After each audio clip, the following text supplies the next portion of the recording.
today's video we are going to be looking at every Premier League club, and we're going to be looking at their biggest mistake this season. Now this could be a appointment they made, a managerial one, a signing they made, maybe didn't make, for example, a contract renewal, a formation, and anything. I'm going to be looking at each club and I'm going to be saying, in my opinion, what I think their biggest mistake this season has been. Now, I want you guys in the comments below to let me know what your club's biggest mistake has been this season, and if you agree with my picks. It'd be fascinating to see.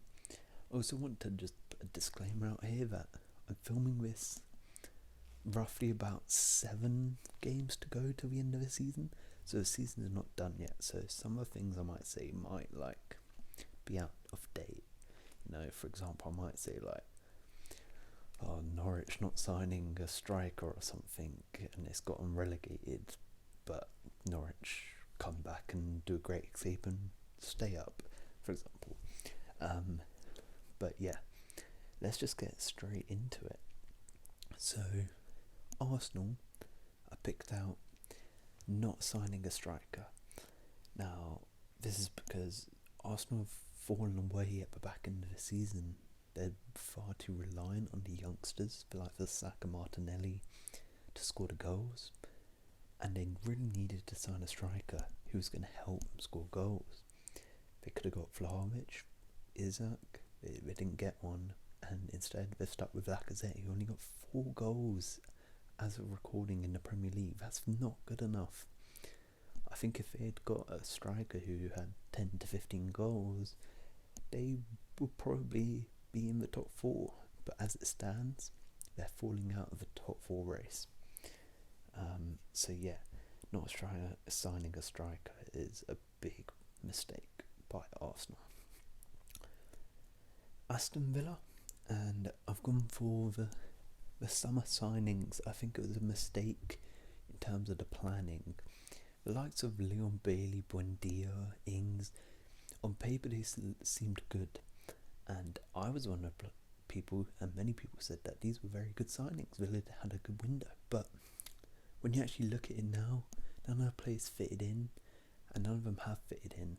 It doesn't seem like very joined up thinking. Like Leon Bailey hasn't played much. Danny Ings they bought when they had Watkins, who's their best striker, and they've pushed him out wide.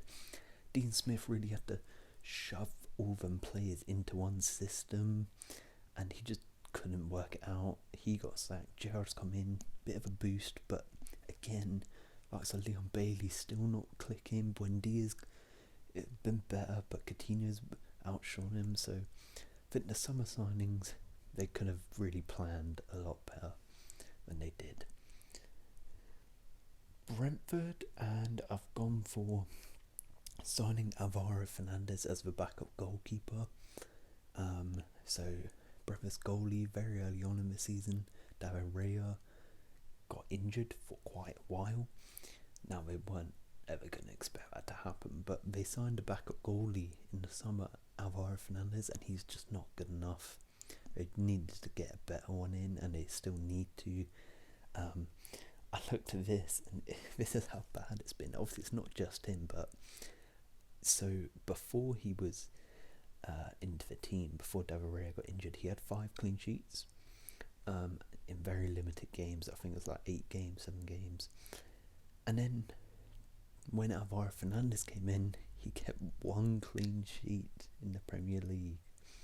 It's absolutely awful, and yeah, they need to get a better backup goalie in. Brighton, I've gone for selling Dan Burn. I think they sold him way too cheap to Newcastle. They could have got a lot more money. I'm not sure about the contract situation. Maybe his contract was expiring next year, but he was an integral part of that team, and I think they to sell him to a Newcastle, who are kind of their rivals at this moment, is a bit of poor business by them, and you could see the drop off afterwards. Now, they did get injuries afterwards, but since he left, they went on a 7-game streak without a win. So, maybe they should have kept Damper. Burnley, gone for sacking Sean Dyche. I was really shocked when I saw this because, he's been there for so long, and I was like, I think sacking Sean Dyche is not a problem. It's just the timing and the manner is weird. I think it's a mistake. Sack him with 8 games to go of the season. It's like, what's the point? I'm not sure you're going to get that much of a bounce.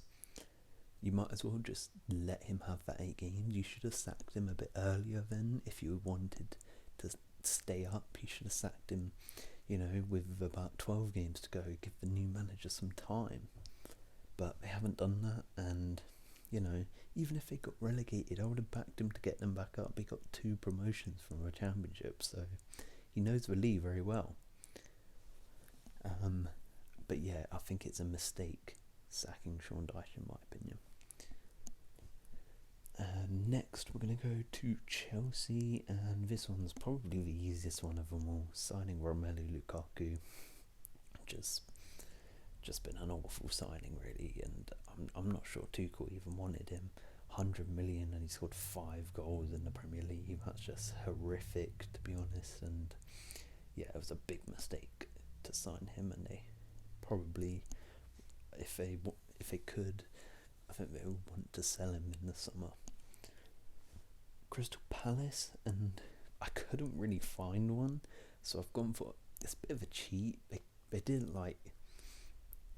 kind of at the end of last season, but I'm going to count in this one because I couldn't find any. Given Christian Benteke a 2-year extension of his contract. Benteke was good last season. I understand giving him a 1-year deal, but it's gave him a 2-year deal, and Mateta's really done well recently, and they've signed Odsonne Edouard, and I think these two are just way better than Benteke, and I don't really see, Benteke's now stuck there for another year on pretty high wages, I believe, so it was kind of a waste giving him a 2-year contract. But to be honest, I couldn't really find much of a issue with Palace this season. Everton, there were so many I could choose from. I could have gone for their summer signings, or just so much for director of football sacking, appointing Lampard, you could say, but I've gone for appointing Rafa Benitez because, well, it hasn't worked out. I mean, idea of it, in hindsight, yeah, it hasn't worked out, but I understood it at the time. But it's like there was so much negativity already. You knew that just one bad result or 2 bad games and the fans were going to turn on Rafa. That's exactly what happened. The team, he couldn't get that team clicking, and if they had hired someone else, maybe someone like Nuno, for example, I think he would have done a much better job than Rafa. And it was just that really poor start to the season which just cost them in the end, and they might go down because of it. Leeds, and their biggest mistake, I said, is the summer signings. I think their summer window was very poor now that we look back on it. Signing Junior Firpo and Daniel James, that's it. And it cost them around 40 million for that. It's not really good enough. Firpo's been really poor, in my opinion. Dan James has been alright. But 25 mil they spent on him, just not worth it. They needed to sign more depth because of all the injuries they had, and I could have said sacking Bielsa, but Jesse Marsh has actually done really well and steered them away, it looks like, from relegation. So yeah, I think that summer could have been a lot better for Leeds. Leicester, I've said signing Yannick Vestergaard. Again, another one in hindsight it looks bad, but at the time I understood it. Vestergaard had a good season at Southampton, and it was 15 million Leicester paid for him, which I thought it's alright. They need another centre back for Farner's out for the season, and he's just not worked out. He's been really poor. and their whole central defence, they need to sort that out. Fofana's come back now, but Swanshu has been rubbish. Vestergaard's been rubbish. They should have signed another centre-back, not Vestergaard, maybe got one in January, and they still need to address this. So yeah. Liverpool, and again, quite hard to pick one out, but I've gone for not, as of recording, not renewing Mohamed Salah's contract. Now, I know he's asking for a lot, but I think it's definitely worth it, because he's one of the best players in the world. You could argue the best player in the world, and I think you've got to give him the money. I know they have a wage structure, but you have to give him the money. He's their most important player. Without him, they wouldn't have won the league, they wouldn't have won the Champions League, and they wouldn't be where they are right now. And the fact that they haven't done it, it means that the whole of next year, the whole of this summer is all going to be loads of rumours and speculation around Salah. And I think if they had just given him the contract now, then there wouldn't be a need. Next summer would be free of any rumours or speculations. Man City, and this is a little bit controversial, but I've gone for signing Grealish instead of Harry Kane. Now, Grealish is a good player. I said this as well when he signed, but I said it would take him some time to adapt, and it has done. He scored 2 goals and got 2 assists in the Premier League so far, which is not good enough. I do think he will come good eventually for Man City, but in the short term, I think they should have spent 100 million on Harry Kane. Like, Harry Kane would have helped them drastically. I think with Harry Kane in their team, there wouldn't be a title race right now, and they would be heavy favourites for that Champions League. Because Grealish hasn't really helped them much this season at all. And I think Harry Kane would have been great, but in the long term, Grealish makes sense. Manchester United, and well, this one, again, I could have gone for like 500 different things. I was very close to picking not sacking Ollie earlier, but I thought, let's go for something spicy, so I've gone for signing Cristiano Ronaldo. Now, I just want to say, Ronaldo is not the reason they are where they are. It's not the reason they're struggling. And I think Ronaldo, for his age, in playing in the Premier League, has had a pretty decent season. He's got a decent amount of goals, and I think he'll be fairly happy with his season. The only problem is that I think signing Ronaldo in the long term has been a big mistake for them, because we saw it didn't help Ollie. Ollie just tried to chuck all these players. I think got overwhelmed by the amount of talent, and he felt he had to play it, and he went away from his usual system, and he got him sacked.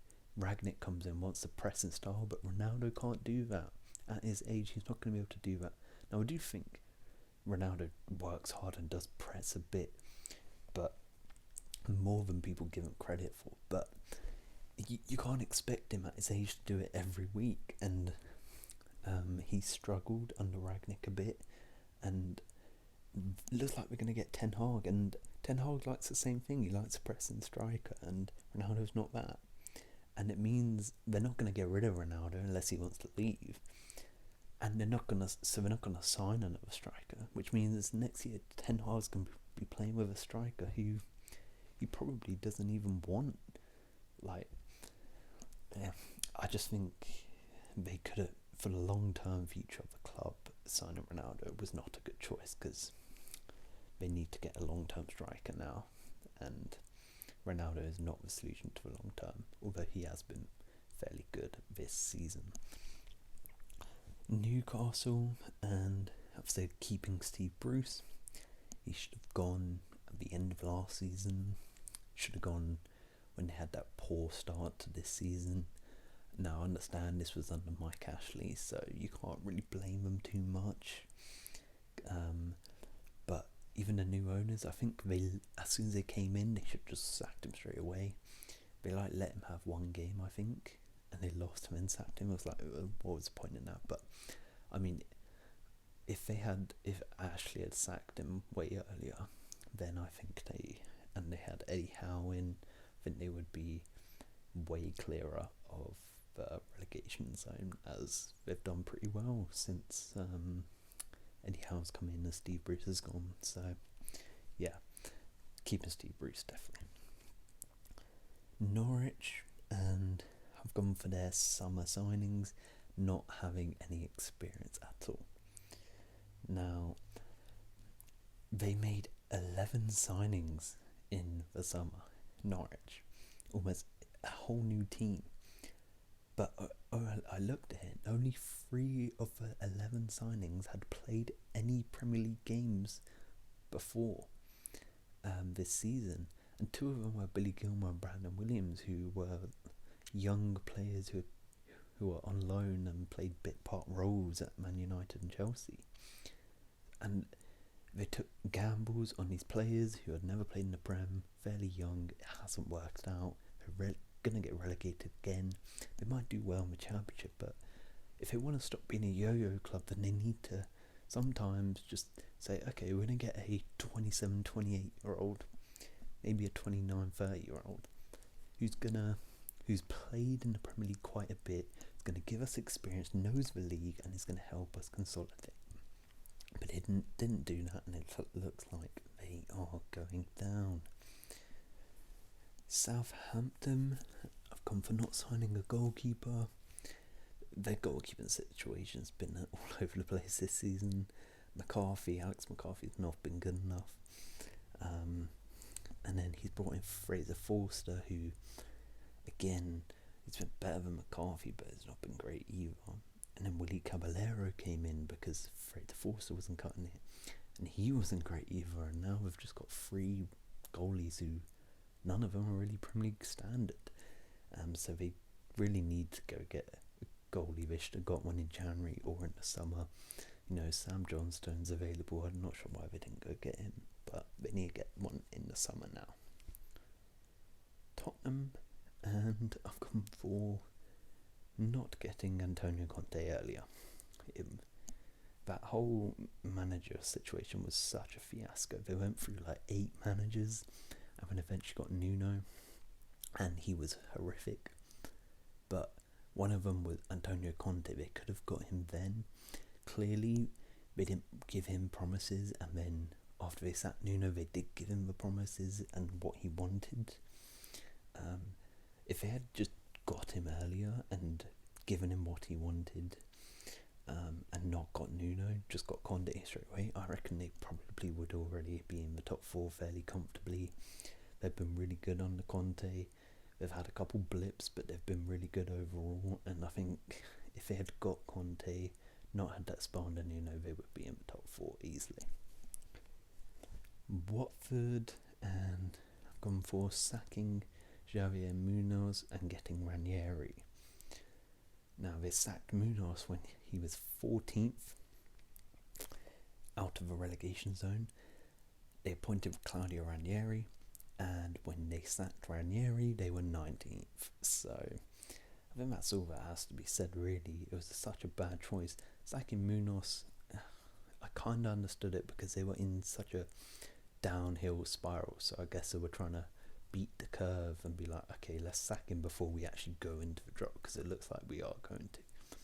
But getting Ranieri is not a good manager anymore. He failed at Fulham, keeping them up, and he's failed again here. I'm not sure why they did it, and it just really hasn't worked, and it looks like they're going to go down again.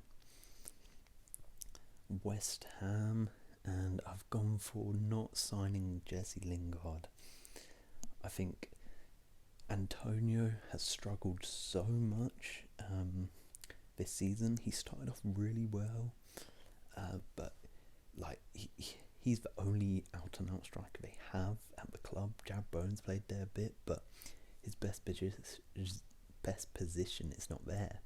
And we saw last year when Jesse Lingard was on loan, he played up front for a little bit and was really good.